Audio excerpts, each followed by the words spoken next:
So, we are now on our third topic for our series this month. Ano ang topic, ang series natin for this month? The glory of serving God. And our topic for this week is about the glory of sacrificial service. Pwede ba sabihin natin? The glory of sacrificial service.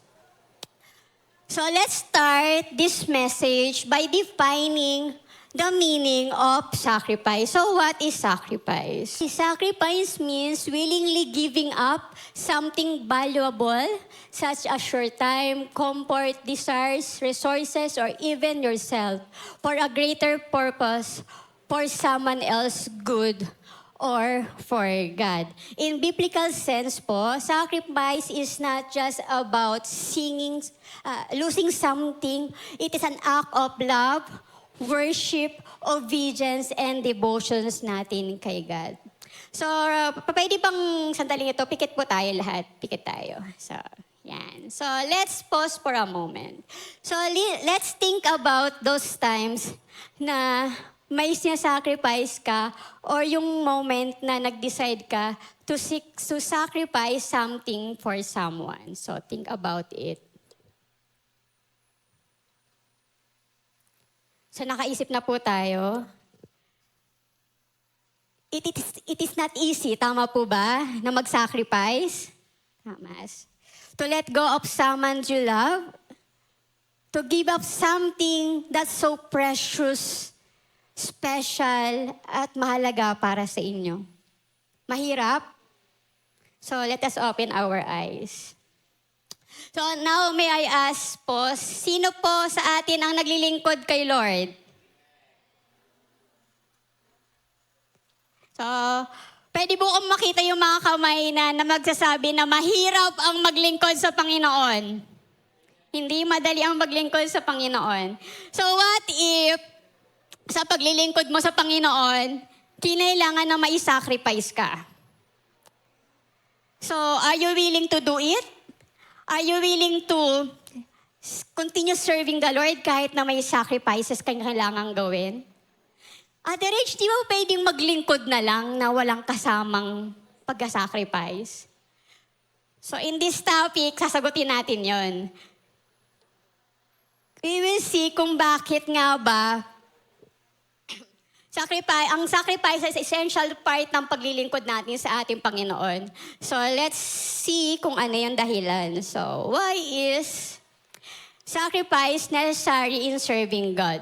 So, una,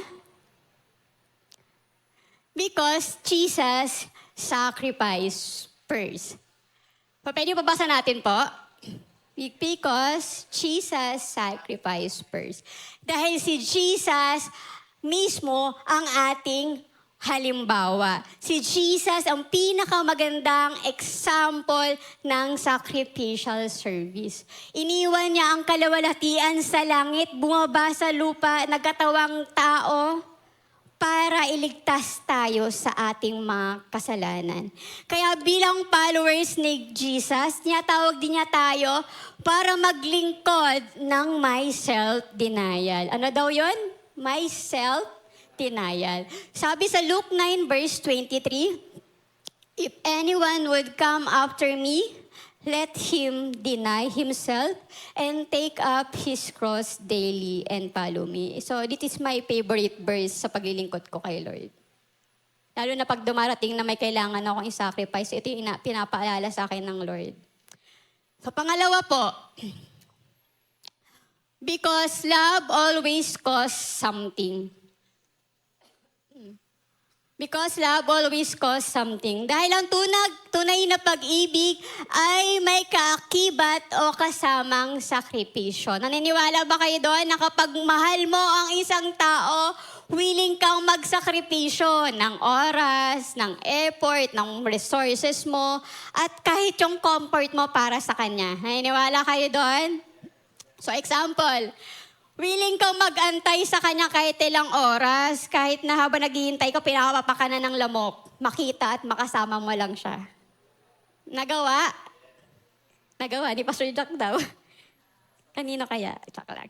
Yung tipong Pagod ka na at antok ka na, pero dahil kausap mo siya, tinitiis mo yung antok mo kasi gusto mo pa siya makausap. Yung gusto mo pa siya yung makachat. Kahit napipikit-pikit na yung mata mo, kulang na lang maglagay ka ng toothpick sa mata mo para lang huwag ka makapikit. Magawa? Nakarelate? Relate. Sa mga magulang, yung isusubo na lang, ibibigay pa sa anak. Tama? Sa mga nanay, sa mga tatay dyan. Sa mga magulang natin na kahit pagod na, kahit mahirap na, patuloy pa rin nagtatrabaho para lang mabuhay yung pamilya niya kasi mahal nila ang kanilang pamilya. Kung kaya mong gawin yon sa mga taong mahal mo, ganun din sana sa relationship natin kay Lord. Sa paglilingkod natin kay Lord, hayaan mo maging expression ng love natin kay Lord yung paglilingkod natin. Amen? In John 15 verse 13, sabi doon, "Greater love has no one than this, than to lay down one's life for his friends." So pinakita sa verse na ito na ang Diyos handa niyang isakripisyo ang sarili niyang buhay para sa atin. Pinakita ng Panginoon kung gaano kalaki yung pag-ibig niya para sa atin kasi kahit wala siyang bahid na kasalanan, siya ang sumalo ng ating karumihan, ng ating pagkakasala. So kapag mahal natin ang Diyos, dapat handa tayong maglaan ng oras, ng talento natin, ng resources natin, even yung mga personal na kagustuhan natin para sa Kanya kasi mahal natin siya. So pangatlo po, because God's glory becomes greater than our convenience. Dahil ang paglilingkod kay Lord ay hindi para sa atin ang kaliwalhatian. Ang kaliwalhatian ay para sa Panginoon, hindi para sa atin. So minsan kailangan nating isuko yung gusto natin para magawa yung pinapagawa o yung gusto ng Diyos. Kapag pinili nating sundin siya, kahit na mahirap, kahit na masakit, kahit kailangan mo mag-let go ng something o mag-give up ng something, sa ginawa mong sacrifice na yun, mas nakikita ang kabutihan at katapatan ng Diyos sa ating buhay. Amen po? So kapag nagsakripisyo tayo para sa Diyos, pinapakita natin kung gaano kahalaga ang Diyos sa atin. Kung gaano natin kamahal ang Diyos sa atin.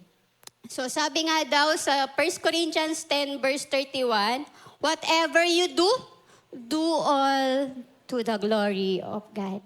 Whether nakaupo ka man dyan, whether naglalakad ka dyan, kumakain ka, lahat dapat ay ginagawa natin na nagbibigay ng glory sa Panginoon. Next po. Because sacrifice is part of true worship. Dahil ang sakripisyo ay bahagi ng ating pagsamba, hindi lang bang pag-awit, hindi lang pananalangin ang pagsamba, kundi ang pagsasakripisyo. So, it is our offering our lives to God every day, not just only ng Sunday, hindi lang today. Sabi daw, living our life for God every day. So, every time na pinipili natin mag-obey, every time na pinipili natin magpatawad, na magbigay, every time na pinili natin magmahal, kahit hindi ka mahal-mahal yung tao, kahit na may kakibat na cause yung gagawin natin, nagpapakita ito ng worship natin kay Lord. So ang pag-alay ng ating buhay sa Diyos ay isang buhay na handog para sa Panginoon. Ito isang mainam na handog para sa ating Panginoon. Sabi sa Romans 12 verse 1, "Offer your bodies as a living sacrifice, holy and pleasing to God. This is your true and proper worship." So, merong gagamitin akong illustration. So, lahat naman po nakakita na ng kandila, tama? Para makapagbigay ng liwanag ang kandila, kailangan itong matunaw. Pag sinindihan mo, di ba, lumilit siya, kasi natutunaw yung kandila. In the same way, when we give our time, efforts, resources, yung strength natin para sa ating Panginoon, kailangan natin ibaga tayong mga dapat natin isakripisyo But through our sacrifices, the light of Christ shines brighter through our lives. Mas nagliliwanag ang glory ng Panginoon sa ating buhay. So, okay lang ba mag-testify ako? Short lang babasahin ko na lang para hindi umaba. So, sa haba ng panahon ng paglilingkod kay Lord, huwag niyo nang pong bilangin kung gaano kahaba. Kasi malalaman niyo yung edad ko. So, iba't ibang klase na ng sacrifice yung ginawa ni Ate Reg. So, ibang-ibang, sa habang paglilingkod ko, marami na akong na-encounter na kailangang i-sacrifice. So, I will tell you, church, na hindi madali. Sobrang hirap. May mga moment na ang sakit. Di ba? Ang hirap mag-let go. So, I experienced to let go of someone I love. Hindi dahil KJ si Jesus. Kasi hindi siya kalooban ng Panginoon. Yung taong yon is nagiging reason kung bakit di ako nakapaglingkod ng tama sa Panginoon.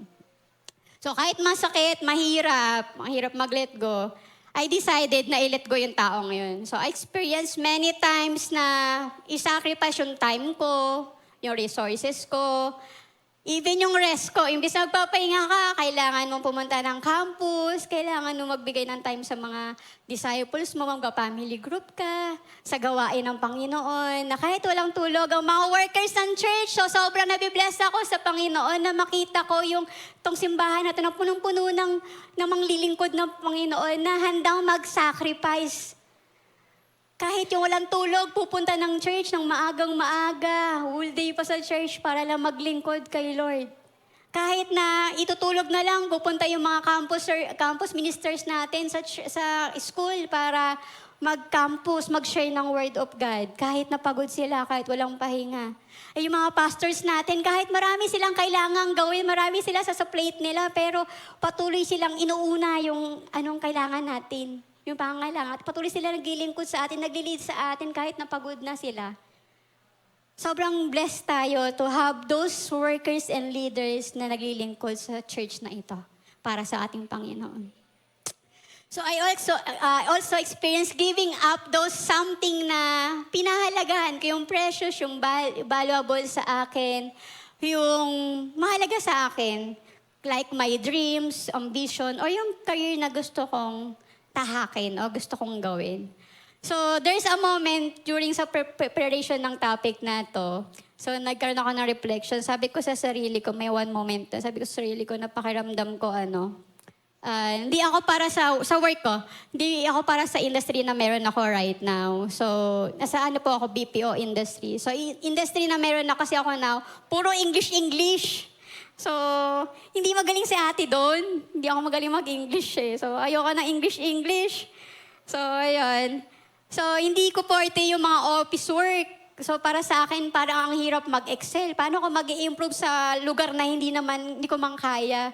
Sa field na hindi ko naman talaga yun ang gusto ko, yun yung comfort zone ko. So, kasi po graduate po ako sa course na BS in Food Technology. So, supposedly, sa food industry po ako nag-work. So, bakit ko pinili na mag-stay sa industry na meron ako ngayon, sa BPO industry? At kalimutan yung gusto kong career. Because there's a time sa na-experience ko before, napabayaan ko yung paglilingkod ko kay Lord. Napalayo ako sa Kanya. Dahil sa pagpili ko ng gusto kong career, yun yung time na manager pa ako sa Chowking. So, I decided to give up yung career na gusto ko para makabalik ako kay Lord at muli akong makapaglingkod sa Kanya. Kahit na yun ang gusto kong gawin. Minsan, kasi kailangan mo talagang i-let go yung mga bagay na gusto mong i-hold. Kailangan mo siya i-sacrifice kasi nga mahal mo ang Panginoon. At that time na yun, meron ako matinding pagmamahal sa Panginoon. Kahit na mahirap, pinili kong i-let go yung gusto ko, yung dreams ko. So church, ang paglilingkod sa Panginoon ay kadalasang may kasamang pagsasakripisyo. Dahil pinili nating unahin ang kalooban ng Diyos over our own desires, career, comfort, and plans. Yes, hindi laging madali. Kagato ng sabi ko, hindi laging madali ang paglilingkod sa Diyos. Pero dito natin ipakita kung gaano natin pinapahalagahan o gaano kahalaga at gaano natin kamahal ang Panginoon.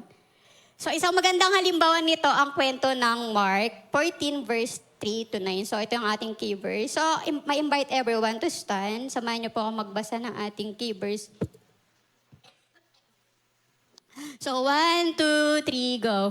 While he was in Bethany, reclining at the table in the home of Simon the leper, a woman came with an alabaster jar of very expensive perfume made of pure nard.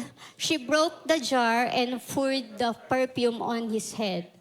Some of those present were saying indignantly to one another, "Why this waste of perfume? It could have been sold for more than a year's wages and the money given to the poor." And they rebuked her harshly. So next po. "Leave her alone," said Jesus. "Why are you bothering her? She has done a beautiful thing."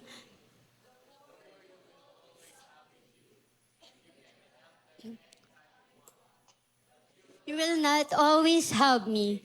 She did what she could. She poured perfume on my body beforehand to prepare for my burial. Truly I tell you, wherever the gospel is preached throughout the world, that what she has done will also be told in memory of her. Thank you so much po. Makaupo na po tayo. So this story teaches us what is sacrificial service. So ang sacrificial service means it gives God our best. So ano daw ibigay natin sa Panginoon? Our best. Our best. So the woman did not offer something na mumurahin lang. Hindi yung tira-tira lang. Binigay niya yung isang bagay na napakahalaga para sa kanya.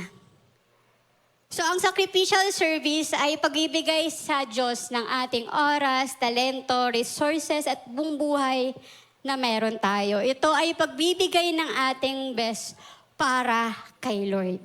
Ano ulit daw yung bibigay natin kay Lord? Yung best natin para kay Lord. Hindi lamang kung ano yung convenient para sa'yo. Hindi lang yung madali. Yun ang gagawin mo kasi madali para sa'yo eh. O yun natitira mo lang oras at lakas yung ibibigay mo kay Lord. Sabi daw is yung best na oras, best na lakas, best na meron ka ang ibigay sa Panginoon. Yun ang sacrificial service. So sacrificial service is motivated by love. So hindi ginawa ng babae ang kanyang ginawa, yung pagbasag ng alabaster jar para magpapansin o mapuri ng mga tao. Ang kanyang ginawa ay bunga ito ng kanyang pagmamahal, gratitude at devotion niya para kay God. So ang tunay na halaga ng ating paglilingkod sa Panginoon na hindi nasusukat sa laki ng ating nagagawa o anong laki yung ating pwedeng maibigay, kundi sa laki ng ating pagmamahal para sa Diyos. Yun po ang totoong sukatan ng paglilingkod sa Panginoon. Nagiging luwalhati ang ating paglilingkod kapag ito'y nanggagaling sa puso. Mas effective po pag ang puso ang ginagamit niyo po sa paglilingkod sa Panginoon. Kasi dito nagsisimula ang ating pagmamahal. So hindi paghahangad na makilala ka o mag-after ka sa papuri ng tao. Kahit walang papuri, gagawin mo yung paglilingkod mo sa Panginoon. And next po, sacrificial service may be misunderstood. So in verse 4, pwede pabalik pa natin sa verse 4. So may mga taong nagsabi po dun sa verse 4 na sayang lamang yung ginawa ng babae. Nagbasag siya ng alabaster jar. Some of those present were saying indignantly to one another, "Why this waste of perfume? It could have been sold for more than a year's wages and the money given to the poor." And they rebuke her harshly. But in verse 7, sige, forward po natin in verse 7, iba po yung pag nakita ng Lord, hindi po sayang. Nakita ng Lord yung pag-ibig at pagsamba ng babae. Kaya sinabi ng Panginoon in verse 7, "Why are you bothering her? She has done a beautiful thing to me." A beautiful thing. Kung sa tao, sayang yung ginawa mo, wala mangyayari sa ginagawa mo, sayang lang yan. Pero sa Panginoon, ang tingin niya dito, it's beautiful. It's beautiful. So ang kanyang sakripisyo ay naging isang gawain ng pagbibigay ng kaluwalhatian sa ating Panginoon. Maaring hindi naiintindihan ng tao, maaring ang tingin ng tao ay sayang niya, walang halaga yon. Pero nakita ng Panginoon yung puso mo habang ginagawa mo yun. And He honors them. Hindi po sayang. Maliit man, malaki, maglinis ka man ng CR, maghugas ka ng plato, maliit man yan sa tingin ng ibang tao, walang halaga sa tao, pero sa paningin ng Panginoon, it's beautiful. At naglulugod ang Panginoon sa ginagawa niyo. Sacrificial service brings glory to God. So her act of worship and sacrifice na ginawa niya is naging halimbawa na inaalala natin hanggang ngayon or throughout history. Jesus said in Mark 14 verse 9, sabi doon, last verse, truly I tell you, wherever the gospel is preached throughout the world, what she has done will also be told in memory of her. Kapag inaalay natin ang ating sarili, ang ating puso para sa Panginoon, nagiging dahilan ito upang siya ay maluwalhati at makilala ng iba. So let's dig the story po ng Mark 14 verse 3 to 9. So, ito po yung jar na nabanggit po doon ay yung tinatawag nating alabaster jar. So, what is alabaster jar? So, it was often used to hold precious perfume. So, yun po ay isang sisidlan na nag-hold ng precious perfume. So, ang characteristic mo na ito ay valuable and elegant. So, ano ang nire-represent ng alabaster jar sa buhay natin at sa mabuhay po ng babae nagbasag nito sa kwento? So, ang alabaster jar ay sumisimbolo sa isang bagay na sobrang mahalaga o yung valuable para sa babae at sa maging sa buhay natin. So, pinakita ng babae na willing siyang ibigay yung best niya para kay Jesus. So, yun po ang meaning ng alabaster jar na nag-represent po. What is pure nard naman? So, pure nard naman, also called spikenard, was a rare and very expensive perfume mentioned in Mark 14:3. So, yung laman po ng alabaster jar is yung pure nard. So, ano naman po ang nire-represent ng perfume?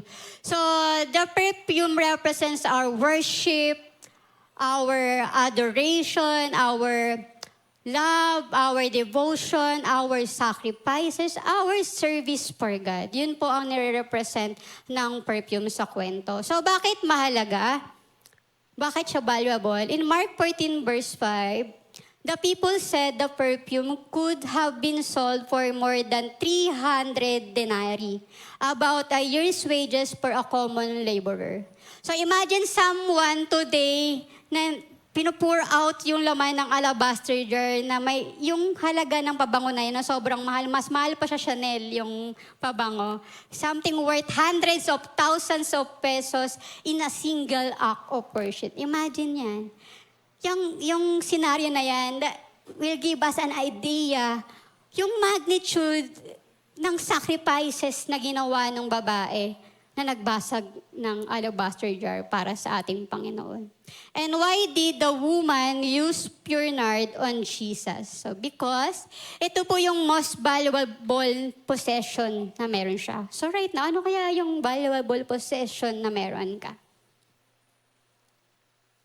So yung babae, ginawa niya yung bakit na ginamit yung pure nard para kay Jesus. Kasi gusto niyang i-honor si Jesus with her best. Kasi yung best na meron siya eh. So it expressed her deep love and devotion para kay God. So, and last is it foreshadowed Jesus' burial as Jesus explained in Mark 14 verse 8. So, ang perfume, ano ang pinoproduce ng perfume? Bango, fragrance ang pinoproduce po ng perfume. So, if we pour out our worship, our service, our devotion, our love to God, na siyang nirepresent ang perfume sa kwento, it will produce fragrance. It will produce a spiritual fragrance. So, say the word, spiritual fragrance. So, just as the fragrance filled the house, a life fully surrendered to God radiates and shines the presence, love, and character of Jesus. The more you pour out your worship, your devotion, your love kay God, the more na lumalabas, the more na kumakalat yung spiritual fragrance na napoproduce ng paglilingkod ng pag-sacrifice mo sa Panginoon. At dahil doon, nag-radiates at nagsashine pa brighter ang glory ng Panginoon sa mga taong nakapaligid sa iyo. At it will bring impact sa mga taong yon na nasa paligid mo. Tulad ng mabangong fragrance, nakita at naranasan nila ang kabutihan, ang katapatan ng Panginoon sa pamamagitan ng mga buhay niyo. So, bakit niya binasag naman yung jar? So, ang pagbasag ng jar, yung alabaster jar, is nagpapakita ito ng complete surrender. Say the word complete surrender. Pag sinabing complete surrender, we will surrendering everything that we have for Jesus. Wala kang i-hold back. Wala kang ititira. We should bring and surrender everything to Jesus. Hindi siya yung babae sa kwento, hindi siya nagtira para sa sarili niya o para sa future. So binigay niya yung lahat ng meron siya. Binigay niya yung the best niya para ipakita kung gaano yung kalaki yung pagmamahal at gaano kahalaga si Jesus para sa kanya. And her act symbolizes a total surrender or complete surrender and complete devotion. In Mark 14 verse 3, the woman did not simply open the jar. Anong ginawa ng woman? Binuksan lang ba niya? Hindi. Anong ginawa niya? Binasag niya yung alabaster jar. And pag nabasag po ang isang babasagin, ang hirap na buuin, tama? Hindi na siya mababalik sa dati. And doong sa ginawa niya, it shows an irreversible sacrifice. Nang basagin ng babae yung alabaster jar, hindi na ito mababalik sa dati, tama? Hindi niya na pwedeng bawiin yung pabango na natapon na. Yun nabuhos na. Or ayusin muli yung jar, hindi niya na mababalik yun. Ang pagbasag ng babae, ito yung nagsisimbolo ng buo niyang pagsuko, buong puso niyang pagsuko ng kanyang buhay at buong pagkasakripisyo para kay Jesus Christ. So right now po, pwede mo ma-invite ang bawat isa na tumayo.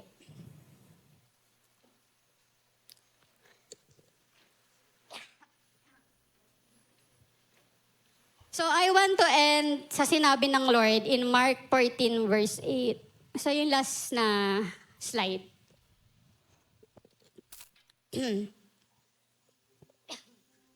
Yung last na slide po. Sige, wag na lang. So ang sabi dun sa Mark 14 verse 8, gusto ko i-quote yung part na, gusto ko i-emphasize yung part na sinabi ng Lord na she did what she could. She did what she could. Ano ba ang ibig sabihin ng Lord sa sinabi niya na she did what she could? So, it reminds us na hindi hinihingi ng Diyos yung lahat ng meron ka. Hindi hinihingi ng Diyos na gawin mo lahat. Ang gusto nyo ng Panginoon ay ang faithfulness mo. Ang mahalaga sa Kanya ay maging faithful tayo at ibigay natin yung best natin gamit yung binigay niya sa atin na oras, talento, resources, yung talino na meron ka, yung skills na meron ka, yung bagay na pinanghahawakan, yung bagay na pinapahalagahan mo na pinagkatiwala sa atin ng Panginoon. Tulad ng babae sa kwento ng alabaster jar, pinapahalagahan ng Diyos kapag binibigay mo yung best mo para sa Kanya. And right now, may I invite everyone to close our eyes. And I want to ask us, ang bawat isa with these questions. Ano nga ba ang matuturing mong alabaster jar sa buhay na meron ka ngayon? Ano ba yung mga bagay na pinapahalagahan mo, yung so precious and valuable sa buhay mo? Yung mga bagay na ang hirap i-let go kasi nga mahalaga para sa'yo.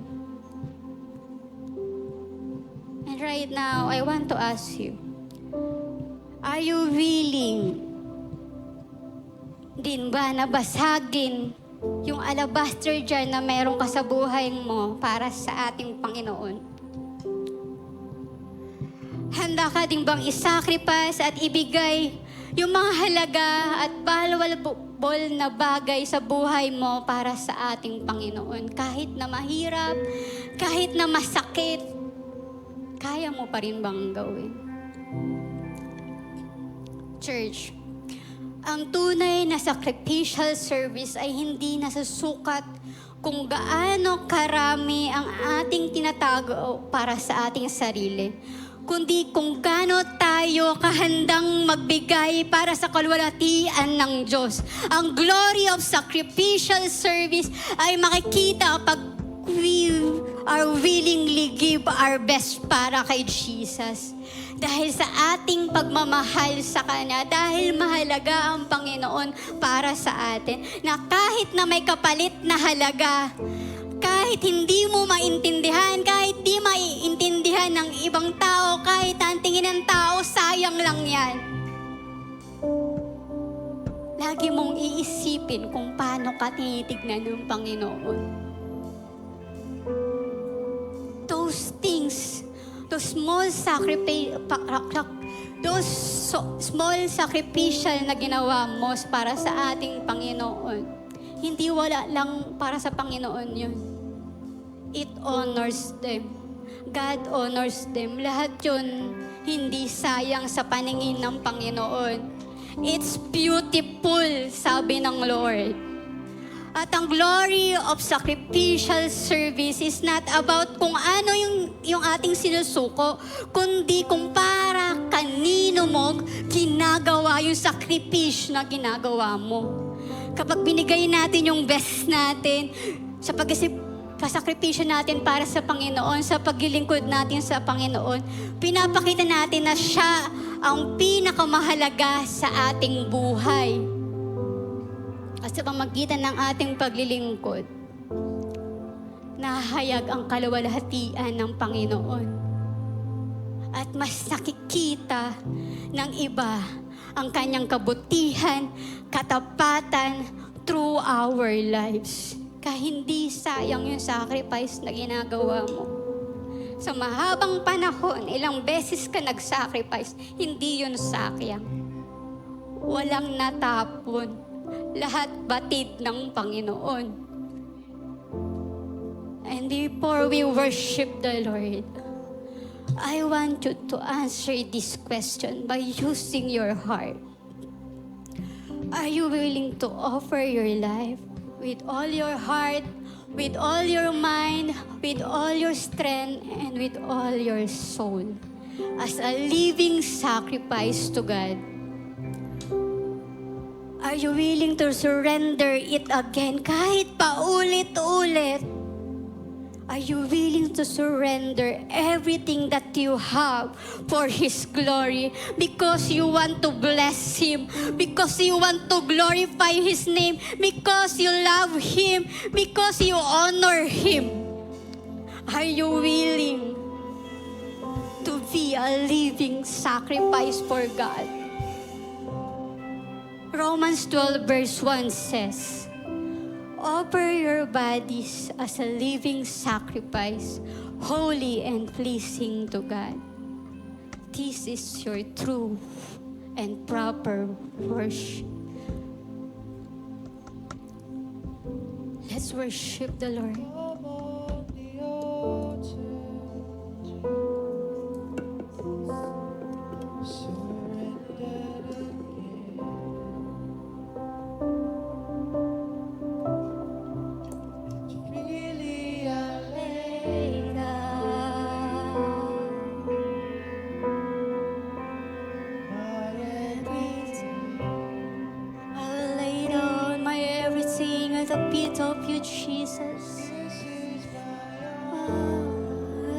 is my own. Gifts that I bring, Oh, I want to bless you, Lord. I will be I want to be a living sacrifice.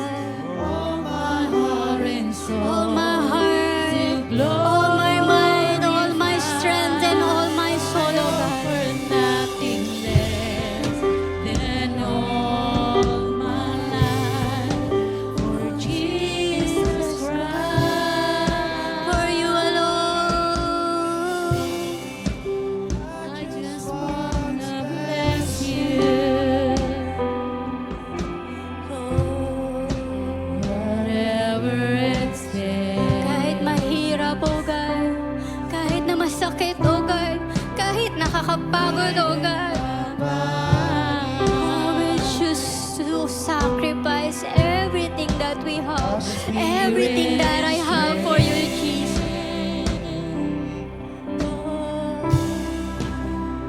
You are fire. You set me in place. Use me, oh God. I will be yours. Oh, here I am, Lord. I want to be a living sacrifice, oh All God. my heart and All my heart, all my mind, all my strength, all my soul, Lord. for nothing less than All for your glory, oh God. for Jesus Christ. For you alone, Jesus. I will be a living sacrifice.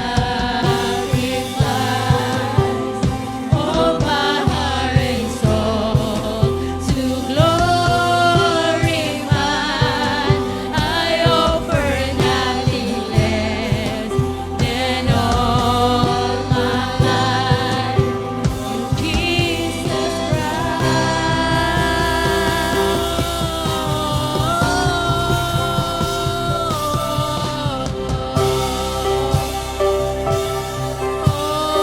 I give you all, my Lord Jesus, oh God. I give you my all, oh God, for your glory, oh God. I want to bless you. I want to honor you, oh God, Jesus, oh God, with my everything, oh God.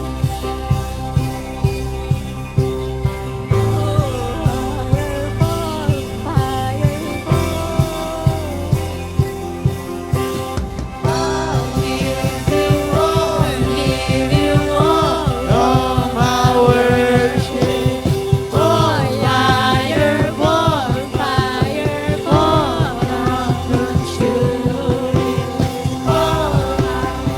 I will give you my best, oh God.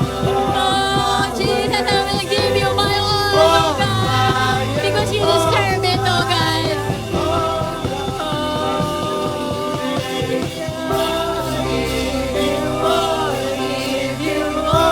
all my worship, Fire fall, fire fall.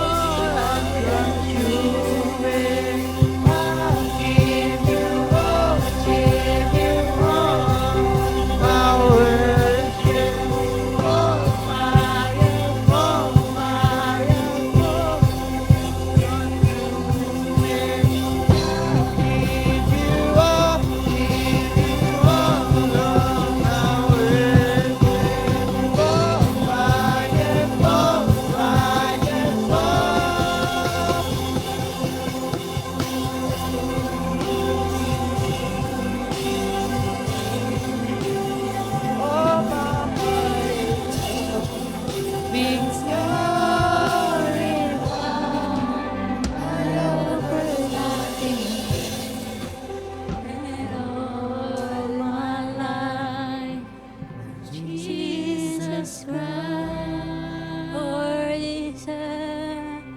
here I am, oh God. Take me, oh God, as a living offering, oh God. As a living sacrifice, oh God. Here's my life, oh God. Here's my heart, oh God. Use it for your glory, Lord Jesus. Lord Jesus. Everything that I have, Lord, everything that we have will be offered to you, Lord Jesus. Nothing, Lord, nothing holding back, Panginoon. Wala po kami ititira, Lord Jesus. Lahat ng meron kami, Panginoon. Yung oras namin, Lord Jesus. Yung kalakasan na meron kami, O God. Yung resources namin, Panginoon. Yung pahinga namin, Lord Jesus. Kahit mahirap, O God, kahit kalimutan namin ang sarili namin, O God, patuloy namin pipiliin to deny ourselves because we want to follow you. We want to obey you, God Jesus. We want to serve you with all our heart, Panginoon, with all our mind, with all our soul, with all our strength, O God.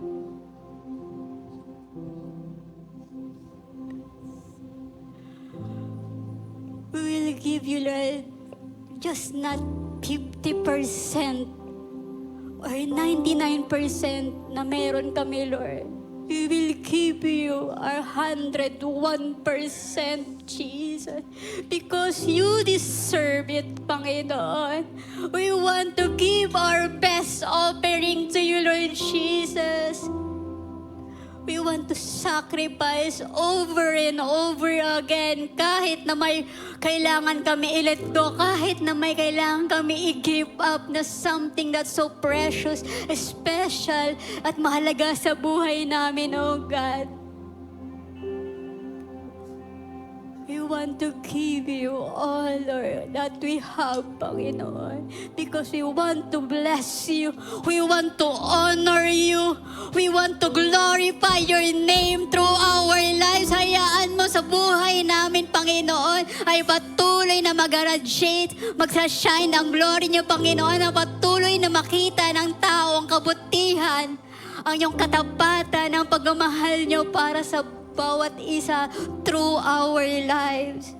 We will give you our best. We will give you our strength. We will give you our strength, oh God, Jesus. We will give you all, Jesus. And right now, Lord, we will pour out our perfume, our worship, our devotion, our love, Panginoon, through your name, oh God, for you, God alone. We will give our best for you, God. We want to worship you with our best. We want to love you with our best, oh God. We want to serve you with our best, oh God. Oh, I give you all of my worship. Pour fire fall, fire fall. Let your glory shine. Let your glory shine in our lives, oh God. Oh, fire fall, fire fall. Let your fire fall. Give you all of my worship. Oh, fire fall. We pour out our love, oh God, for you, God. Fire fall, fire fall.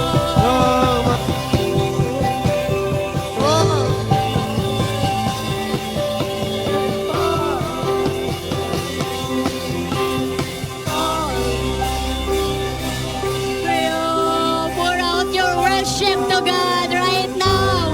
Pour out your love to God.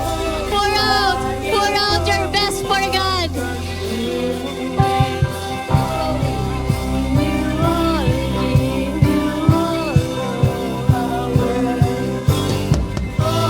Fire fall, fire fall. Oh, yes, Jesus. Oh,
narito, God, Panginoon, sa inyo, God. Here's our heart. Here I am, O God. Take me, take us, O God, as an offering, O God, as a living sacrifice, O God. Continue to use me, Lord Jesus. Continue to use everyone in this church for your glory, Lord Jesus. Hayaan mo, Lord, na patuloy silang mataniman, Panginoon, ng puso na willing ibigay at gawin ng best para lamang sa iyo, God. Hayaan mo na ang kanilang puso ay hindi matakot na mag-let go o mag-give up ng something na precious sa kanila or mahalaga. Kasi naniniwala ako, Panginoon, na andun ang pagpapala nyo. Na hindi nyo kami papabayaan, O God. Even in my life, O God, I choose to forget my dreams, yung career na gusto ko. Pero Lord, wala man ako sa tamang industry. Pero sa pagpili ko na bitawan yung mga bagay na yun na pinapahalagan ko, nasa tamang lugar ako ngayon. Dahil nasa tamang presensya ako ngayon ng Panginoon. At hindi ako nagkukulang. Ang pagkapala ng Panginoon ay siksik, liglig at umaapaw sa buhay ko. Na kahit di ko nagkagawa yung gusto ko, pero ang binigay sa akin na pagkatawag ng Panginoon ay mas mataas sa gusto ng katawang panlupa ko. At ayun ang magamit para sa kanyang glory. And yun ang the best na trabaho, the best na gawain na po pwedeng magawa ng isang tao dito sa lupa. Ang paglingkuran ang Diyos ng mga Diyos, ang hari ng mga hari, maging servant ng Panginoon. Ito yung the best position na meron ako ngayon. At yung gusto kong ipagmalaki sa inyo na hindi ako pinabayaan ng Lord. Na patuloy niya akong iningatan, patuloy niya akong sinamahan. Every sacrifice na gagawin mo, may ibibigay na masikit ang Panginoon sa sinukong mo. Dahil nakita niya ang katapatan sa puso mo na nagbigay ka ng mga bagay na ito. Nung nagsuko ko ng mga bagay na ito, at hayaan mo na makita ang pagkilos ng Panginoon sa buhay ng bawat isa. And right now, Lord Jesus, we want to thank you, Lord Jesus. We want to glorify your name. We want to continue serving you, Lord, with all our hearts, with all we have, Panginoon. Hayaan mo, Panginoon, yung salita na narinig namin sa araw na ito ay hindi po masayang, kundi, Lord, patuloy namin babaunin sa journey ng paglilingkod namin para sa inyo. Hayaan mo na makita na patuloy na mag-radiate at mag-shine ang glory niyo sa buhay ng bawat isa na narito ngayon, O God. Even yung mga hindi pa naglilingkod, hayaan mataniman ang kanilang puso ng willingness, Panginoon, na mag-serve sa inyo. Hayaan mo na maranasan nila yung kasayahan, yung pagiging complete sa paglilingkod sa inyo. Hayaan mo maranasan nila yung kapayapaan sa puso, yung kapahingahan sa presensya nyo dahil pinili nilang maglingkod sa inyo. Hayaan mo sa sandaling ito yung salita na narinig namin ay maselyuhan ng yung banal na dugo. Hindi po ito masayang, kundi makita at ma-apply ito sa aming mga buhay. At tunay nga po, hayaan yung bawat isa ay patuloy na magmamahal at magpapahalaga sa inyo no matter what na kailangang isacrifice sa patuloy namin mabibigay dahil mahal namin kayo. Maraming salamat po, Panginoon. Lahat ng papuri, pasasalamat ay tinataas namin sa nag-iisang pangalan niyo, O God.